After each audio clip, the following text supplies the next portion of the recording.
ارشاد رب العزت ہوا سچوں کے ساتھ ہو جاؤ اور تقوی اختیار کرو. سچوں کی معیت ہر زمانے میں ضروری رہی ہے. اور سچے کون ہیں؟ سچوں کا چہرہ اللہ نے میدان مباہلہ میں لا کر دکھا دیا. دیکھو سچے یہی لوگ ہیں. فلاں کو کہتے رہے کہ فلاں صاحب سچے ہیں اور فلاں صاحب سچے ہیں، مگر سچے وہی ہیں جسے اللہ سچا کہے. اس لیے کہ اللہ کا بنایا ہوا سچا اور ہوتا ہے اور بندوں کا بنایا ہوا سچا اور ہوتا ہے. جسے بندے سچا کہیں ہو سکتا ہے آج سچ بول رہا ہے کل جھوٹ بولنے لگے، مگر جسے اللہ سچا کہہ دے گا وہ جو ہے کچھ بھی ہو سکتا ہے، کبھی جھوٹ نہیں بولے. انہی سچوں کی کڑی میں سے ایک کڑی جسے غالب کل غالب مطلوب کل اعلیٰ طالب آن علی ابن ابی طالب علیہ السلام.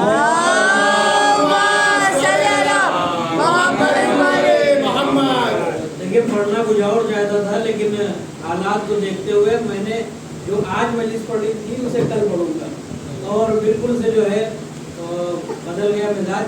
انشاءاللہ کل جو ہے جناب خدیجہ کے حوالے سے مفصل بیان ہوگا. اب دیکھیں مولا علی کی ذات جو جناب خدیجہ کے داماد ہیں اور جناب خدیجہ کی جتنی عظمت بیان کی جائے کم ہے. جناب خدیجہ وہ جو ملکۃ العرب کہلائی. کسی شاعر نے کہا مال خدیجہ ضرب علی سجدہ حسین، اسلام میں بس اس کے سوا اور کچھ نہیں. مولا علی کی ضربت اور جناب خدیجہ کا مال خدیجہ ضرب علی سجدہ حسین، اسلام میں بس اس کے سوا اور کچھ نہیں. جہاں بھی آپ کو نظر آئے کہ جہاں پر اسلام کی بو و باش ہو تو سمجھ لیجئے کہ اس کی گردن پر ان تین ہستیوں کا احسان ہے. جناب خدیجہ امیر کائنات اور امام حسین.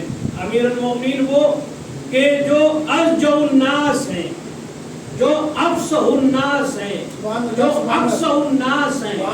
لوگوں نے کہا کہ نبی کے بعد فلاں افضل ہیں، فلاں افضل ہیں، فلاں افضل ہیں، مگر آپ دیکھیں کہ نبی کے بعد اصل میں افضل کون ہے؟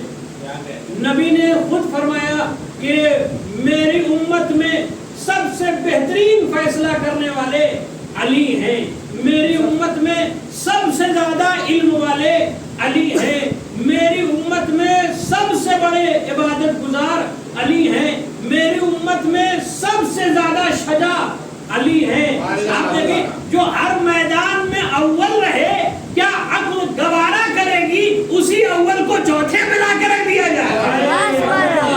جو ہر میدان میں اول رہے کیا عقل گوارا کرتی کہ اسی کو سب سے آخر میں رکھا جائے، اس کے بعد کہا جائے کہ ان سے افضل فلاں ہے، ان سے افضل فلاں ہے، ان سے افضل فلاں. اور یہ جو ہے بالکل آخر میں جبکہ نبی نے ہر محاذ پر علی کو اول بتایا ہے اور اسلام نے ہر محاذ پر علی کی شجاعت کا ڈنکا بجایا. ہر محاذ پر اسلام نے علی کی شجاعت کا ڈنکا بجایا. جس جنگ میں مولا علی نہیں گئے وہ جنگ کامیاب نہیں ہوئی. جس محاذ پر مولا علی نہیں گئے وہ محاذ کامیاب نہیں ہوا. جس عبادت میں مولا علی نہ آئے وہ عبادت بھی کامیاب نہیں ہوئی. کوئی بھی چیز بغیر علی کے مکمل نہیں ہے. اگر اسلام سے علی کو نکال دیا جائے تو کیا خیبر فتح ہوتا ہوا نظر آئے گا؟ کیا خندق فتح ہوتا ہوا نظر آئے گا؟ کیا اسلام کا جو چہرہ ہے وہ ایسا چہرہ دکھائی دے گا؟ کہ نہیں. ہر محاذ پر اسلام نے علی کی شجاعت کا ڈنکا بجایا ہے. اب دیکھیں غیروں نے کہا کہ علی کی ذات کون ہے؟ ولیوں کے ولی نظام الدین اولیاء کہتے ہیں امام حق کسی باشد کہ شاہ اولیاء باشد، قوت در عصمت و دانش مثال انبیاء باشد، امام حق کسی باشد کہ دادورا نبی دختر خدا ہم گلگلو خنجر کے تا خیبر گشا باشد. اب دیکھیں نظام الدین اولیاء جن کی بارگاہ میں لاکھوں مسلمان سر و سجود ہوتے ہیں وہ امامت کی اور افضلیت کی شرطیں بیان کرتے ہیں. کہتے ہیں امام حق کسی باشد کا امام حقیقی وہی ہوگا امام حق اسی باشد کی شاہ اولیاء باشد، جو تمام اولیاء کا سردار ہے. وہ در عصمت و دانش مثال انبیاء باشد کا جو عصمت میں، دانش میں، علم میں، طہارت میں انبیاء کے جیسا ہو. آپ دیکھیں انبیاء کے جیسا ہو، وہ جو ہے امام ہوگا. انبیاء کے جیسا ہو وہ امام ہوگا. اسی لیے کہ شاید نظام الدین اولیاء کی نظر نبی کی اس حدیث پر تھی کہ نبی نے ارشاد فرمایا کہ جسے بھی آدم کا علم دیکھنا ہے، نوح کا تقویٰ دیکھنا ہے، موسیٰ کی غیبت دیکھنی، حیبت دیکھنی ہے، فَيَنْظُرْ إِلَىٰ وَجْهِ عَلِي بْنِ أَبِي طَالِبٍ، الغرض جسے تمام انبیاء کو دیکھنا ہے وہ علی کے چہرے کو دیکھ لے. علی کا چہرہ وہ ہے کہ جس میں تمام انبیاء کا عکس نظر آئے گا.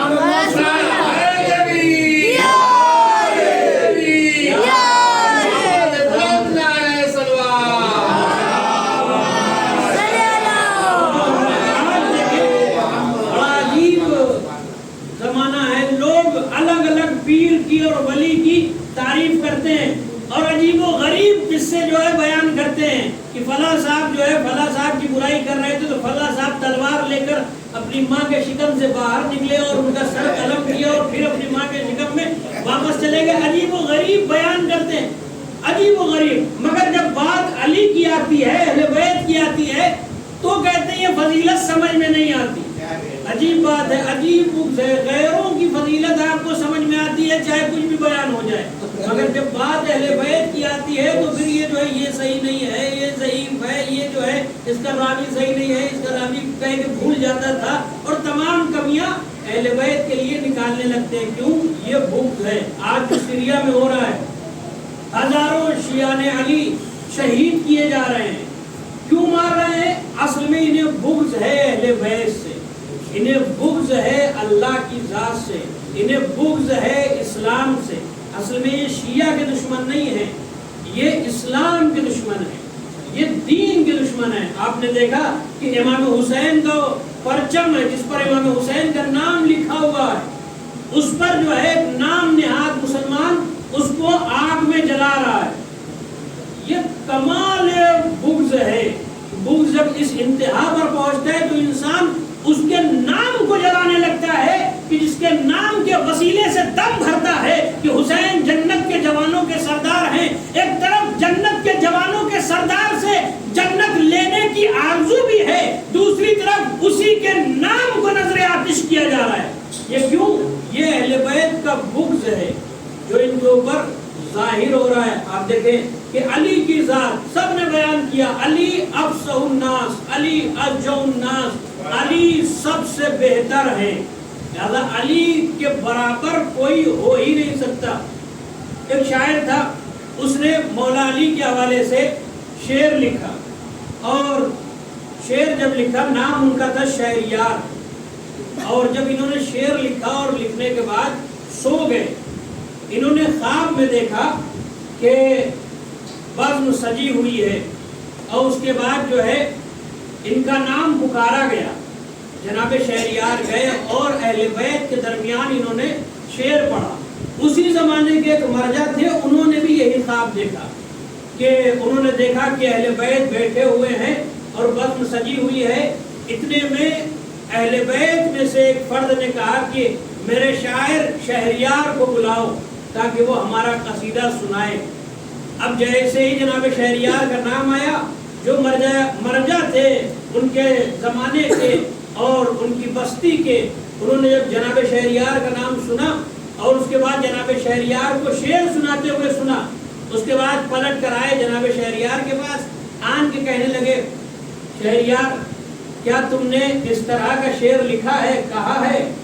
کہا کہ یہ شعر تو میں نے آج ہی کہا ہے شام میں اور میں نے کسی کو سنایا ہی نہیں. آپ کو کیسے یہ شعر مل گیا اور آپ کو کس نے بتا دیا؟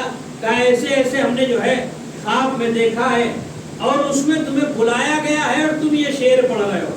اور وہ شعر کیا تھا؟ علی اے ہمائے رحمت تجھے آیتی خدارا کہ بے ماں سوا فکندی ہمیں سایہ ہمارا، بروئے گدائے مسکن در خانہ علی زد کہ نگین پادشاہی بدہت کرم گدارا. کیا کہا کے گھر پر بیٹھ جاتا ہے تو اس کے گھر کی تقدیر بدل جاتی ہے. مگر شاعر یہ کہتے ہیں کہ ایک تو وہ ہما پرندہ ہے کہ اگر کسی کی گھر پر, کسی کی چھت پر, کسی کے سر پر بیٹھ جائے تو اس کی تقدیر بدل جاتی ہے. مگر علی اس ذات کو کہتے ہیں کہ اگر وہ ہما کے اوپر سایہ فگن ہو جائے تو ہما کی تقدیر بدل جائے. شہریار کہتے ہیں علی اے ہمائے رحمت تجھے آیتی خدارا کہ بے ماں سوا فگن دی ہمیں سایہ ہمارا. برو اے گدائے مسکن در خانے علی زد کہ اے مانگنے والے جاؤ جا کر علی کے دروازے سے مانگو کہ نگین بادشاہی بدہت کرم گدارا کہ وہ جو ہے فقیروں کو بادشاہی عطا کرتے ہیں. علی ایسا عطا کرتے ہیں, فقیروں کو بادشاہی عطا کرتے ہیں. پھر اس کے بعد شہریار کہتے ہیں برو اے گدائے مسکن در خانے علی زد کہ نگین بادشاہی بدہت کرم خدارا کہ نہ بشر توانمش گفت. یہ دیکھیں شعر بڑا عجیب و نازک ہے. نہ بشر توانمش گفت نہ خدا توانمش خواند کہ علی وہ ہے کہ جسے میں نہ بشر کہہ سکتا ہوں اور نہ خدا کہہ سکتا ہوں. نہ بشر توانمش گفت نہ خدا توانمش خواند متحیرم چنامم شہ ملک لا فتارا. مگر میں پریشان ہوں کہ علی کو بندہ کہوں یا خدا کہوں. مجھے سمجھ میں نہیں آتا کہ علی کی ذات کیا ہے.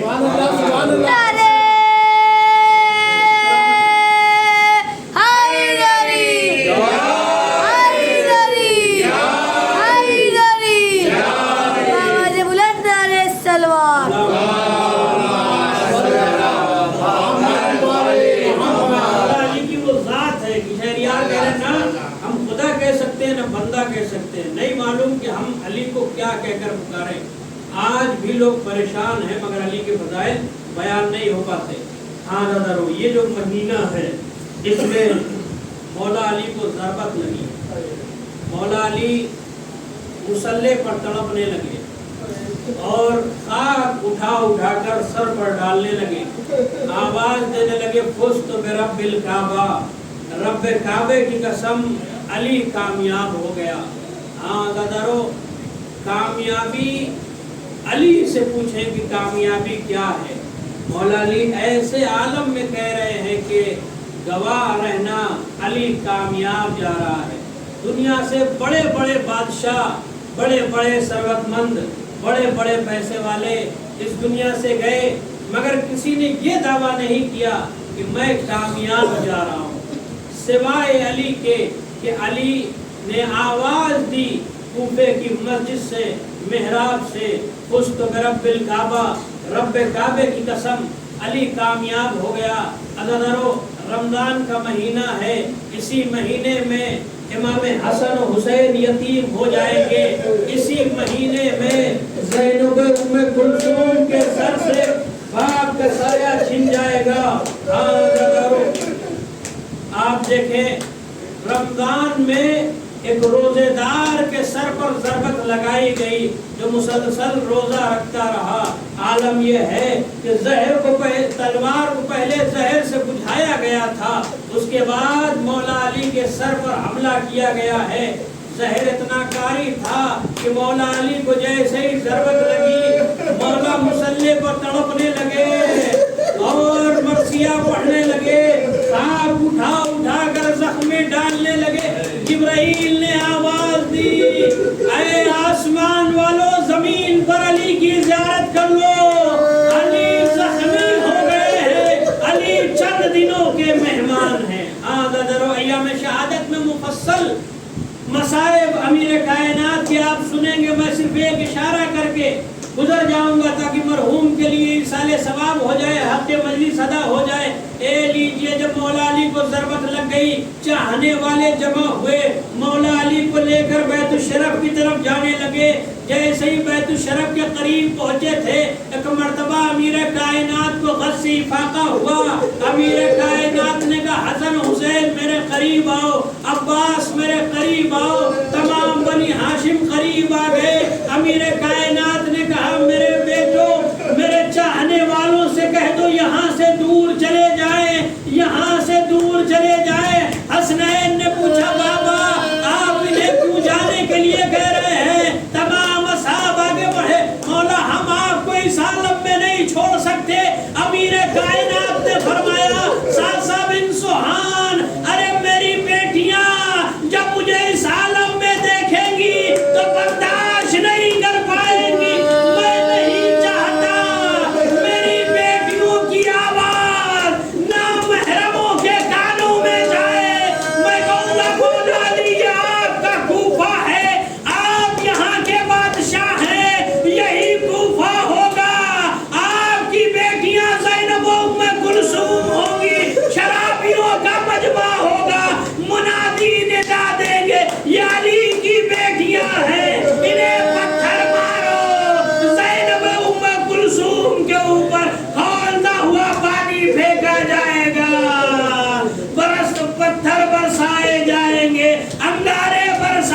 العالم العظیم ظلم ایام منقلبون رضا الجزاء تسلیم شفیع اللهم اغفر للمؤمنین والمؤمنات والمسلمین والمسلمات الاحیاء منهم والاموات تقبل لنا بينهم بالخيرات انك مجيب الدعوات انك على كل شيء قدیر. پالنے والے کے واسطہ ہے پنجت نے پاک سے معصومین کا جتنے بھی حاضرین جائز حاجات رکھتے ان کی جائز حاجات کو پورا فرما. پالنے والے جہاں جہاں بھی شان حضر کرار جان و مال و عزت و آبرو کی حفاظت فرما.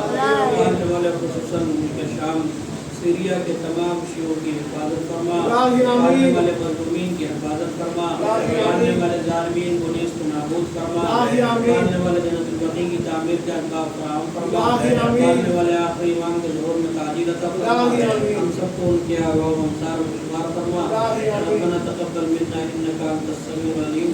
اب حضرت سے گزارش ہے کہ ایک مرتبہ سورہ الحمد اور 3 مرتبہ سورہ اخلاص تلاوت مگر مرحوم مقبول اخلاق حسین اعظمی ابن علی اصغر مرحوم کی روح کو